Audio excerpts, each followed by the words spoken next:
Hola, bienvenido al audiolibro de la historia de la redención. Hoy narraremos el Capítulo 50. El mensaje del primer ángel. La profecía del mensaje del primer ángel, revelada en la visión de Apocalipsis 14, encontró su cumplimiento en el movimiento adventista de 1840 a 1844. Tanto en Europa como en América, algunos hombres de fe y oración se sintieron profundamente conmovidos cuando su atención se concentró en las profecías y al examinar el registro inspirado, descubrieron evidencias convincentes de que el fin de todas las cosas estaba cerca. El Espíritu de Dios instó a sus siervos a dar la advertencia. El mensaje del Evangelio eterno se esparció por todas partes.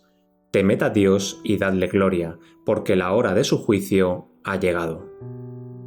Doquiera aparecieron los misioneros, se proclamaron también las buenas nuevas del pronto regreso de Cristo. En diferentes lugares se encontraron grupos aislados de cristianos que únicamente por medio del estudio de las Escrituras creyeron que el advenimiento del Salvador estaba próximo. En algunos lugares de Europa, cuyas leyes eran tan opresivas que prohibían la predicación de la doctrina adventista, los niños fueron impulsados a declararla, y muchos escucharon la solemne advertencia. A Guillermo Miller y sus colaboradores les fue confiada la predicación del mensaje en los Estados Unidos, y la luz que encendieron sus labores resplandeció hasta en tierras distantes. El Señor envió a su ángel para que tocara el corazón de un granjero que no había creído en la Biblia, a fin de inducirlo a escudriñar las profecías. Los ángeles de Dios repetidas veces visitaron a aquel escogido para guiar su mente y abrir a su comprensión las profecías que siempre habían sido oscuras para el pueblo de Dios. Se le concedió descubrir el comienzo de la cadena de la verdad y se lo indujo a buscar eslabón tras eslabón, hasta que pudo contemplar maravillado y admirado la palabra de Dios. Vio la perfecta cadena de la verdad. La palabra, que él no había considerado inspirada, ahora se abría ante sus ojos con su belleza y su gloria. Descubrió que una porción de las Escrituras explica la otra, y que cuando un pasaje le resultaba incomprensible, otra porción de la palabra se lo explicaba. Consideró la palabra de Dios con gozo y con el más profundo respeto y reverencia. Al continuar su examen de las profecías, descubrió que los habitantes de la tierra estaban viviendo las horas finales de la historia de este mundo, pero no lo sabían. Observó las iglesias y vio que estaban corrompidas, que habían trasladado sus afectos de Jesús al mundo, que estaban buscando honores mundanales en vez de los honores que vienen de lo alto, que luchaban por las riquezas terrenales en vez de depositar sus tesoros en el cielo. Pudo ver hipocresía, oscuridad y muerte por todas partes. Su espíritu se conmovió en su interior. Dios lo llamó para que abandonara su granja, así como llamó a Eliseo para que dejara sus bueyes en el campo de labor a fin de seguir a Elías. Con temor y temblor, Guillermo Miller comenzó a presentar ante la gente los misterios del reino de Dios, conduciendo a sus oyentes a lo largo de las profecías hasta el segundo advenimiento de Cristo. El testimonio de las Escrituras que señalaba la venida de Cristo en 1843 despertó gran interés. Muchos se convencieron de que los argumentos basados en los periodos proféticos eran correctos, y, sacrificando su orgullo y su opinión personal, recibieron con gozo la verdad. Algunos ministros dejaron a un lado sus sentimientos e ideas sectarias, sus salarios y sus iglesias, y se unieron a los que proclamaban la venida de Jesús. Hubo pocos ministros, sin embargo, que aceptaron este mensaje. Por eso mismo fue confiado mayormente a humildes laicos. Los granjeros dejaron sus campos, los mecánicos sus herramientas, los comerciantes sus mercaderías, los profesionales sus tareas, y a pesar de ello, la cantidad de obreros era pequeña en comparación con la obra que se debía realizar. La maldad abrumaba el alma de los verdaderos atalayas, y por eso voluntariamente soportaron trabajos, privaciones y sufrimientos para poder invitar a los hombres a fin de que se arrepintieran para salvación. Aunque sufrió la oposición de Satanás, la obra avanzó decididamente y muchos miles aceptaron la verdad del advenimiento. Un gran reavivamiento religioso. Por todas partes se oyó el penetrante testimonio que advertía a los pecadores, tanto mundanos como miembros de Iglesia, para que huyeran de la ira venidera. Como Juan el Bautista, el precursor de Cristo, los predicadores hincaron el hacha en la raíz del árbol e instaron a todos a dar frutos dignos de arrepentimiento.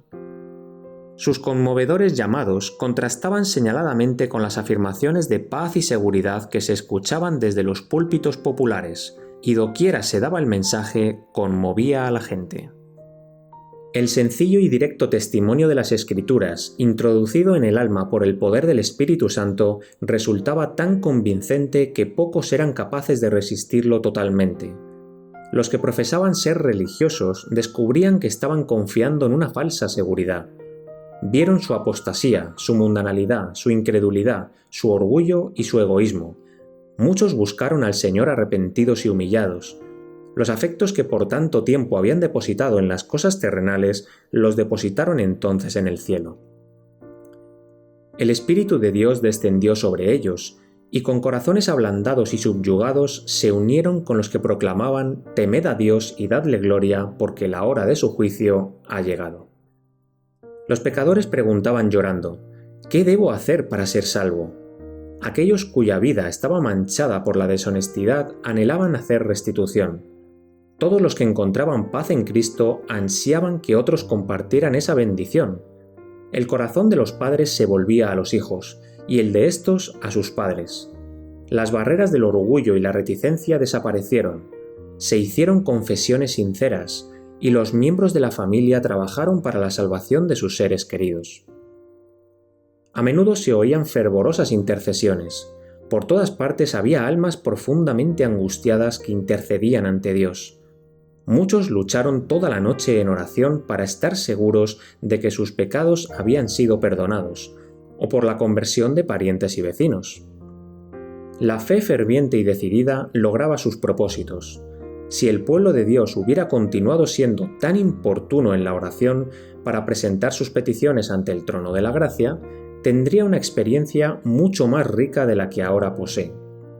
Hay muy poca oración, muy poca comprensión verdadera de pecado, y la falta de una fe viviente deja a muchos destituidos de la gracia tan ricamente provista por nuestro misericordioso Redentor.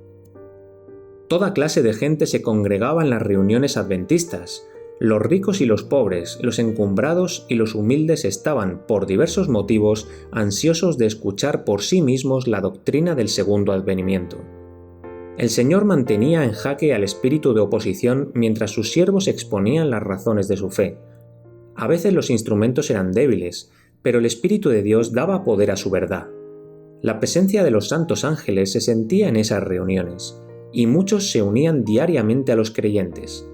Cuando se repetían las evidencias del pronto regreso de Cristo, vastas multitudes escuchaban esas solemnes palabras en completo silencio. Parecía que el cielo y la tierra se acercaban. El poder de Dios se manifestaba entre los jóvenes, los ancianos y la gente madura. Regresaban a sus hogares con alabanzas en los labios, y alegres voces resonaban en el aire tranquilo de la noche. Ninguno de los que asistió a esas reuniones podrá olvidar jamás esas escenas tan profundamente interesantes. La oposición. La proclamación de un momento definido para la venida de Cristo despertó la gran oposición de mucha gente de todas las clases, desde el ministro en el púlpito hasta el más osado pecador. «Nadie sabe el día ni la hora», decían a la vez el hipócrita ministro y el burlador más atrevido. Cerraron sus oídos a las claras y armoniosas explicaciones del texto que daban lo que se referían al fin de los periodos proféticos y a las señales que Cristo mismo había anunciado como pruebas de su advenimiento. Muchos de los que profesaban amar al Salvador declararon que no se oponían a la predicación de su venida, solo objetaban la fijación de un momento definido. El ojo de Dios, que todo lo ve, leía lo que había en los corazones. No querían escuchar que Cristo vendría para juzgar al mundo con justicia. Habían sido siervos infieles. Sus obras no podrían resistir la inspección del Dios que escudriña los corazones, y temían encontrarse con su Señor. Como los judíos en ocasión del primer advenimiento de Cristo, no estaban preparados para dar la bienvenida a Jesús. Satán y sus ángeles se regocijaron y vituperaron a Cristo y a sus santos ángeles porque su profeso pueblo lo amaba tan poco que no deseaba que regresara. Los atalayas infieles estorbaban el progreso de la obra de Dios.